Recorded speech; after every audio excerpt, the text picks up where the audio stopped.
Asubutu we huyu Mwalilita huyu anogi nazi na ana kaba. Sijui hajafundwa. Yeye anacho chakula chitikite kitu gani mpaka apita na toa ma voice hayo ili aonekane kwamba anapendwa sana.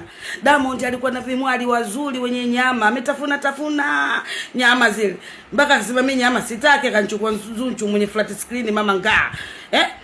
Wakipendeza kidogo, kitambatamba kidogo, anatokea ng'onde mmoja tu anakuja kuharibu mapenzi yao. Kwa nini nakuaje? Eti shoga mbuzi wangu alijakopa. Tuloge kijana huyu, asistuke. Maana kama dawa tulompa naona kama ndogo. Bado anataka nje. Kwa nini nakuaje?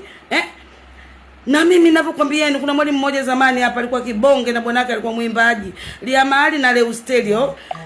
Liama alikuwa mwenyewe ndo anakaa anafanya video visikingi. Bonge watu kana nchamba bonge.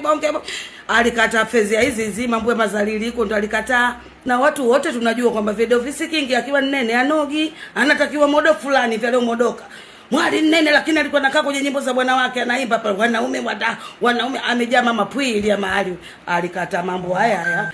Na wewe Zuchu mbona wewe video visikingi tu? Sasa kama mwenyewe kumbe shika hapo ameshika nani nyama za flat hizo, kumbe Diamond na kasisimuka sana. Na kuna mtoto wa 2000 asenta Diamond sasa hivi. Umri wako wewe litosemia atake aitwa atake. Hawa ungeenda ukala chitikite mimi nakufunda. Afu hamna habari ya kutotoa siri. Kuwa nakaa ba mgonjwa au basi.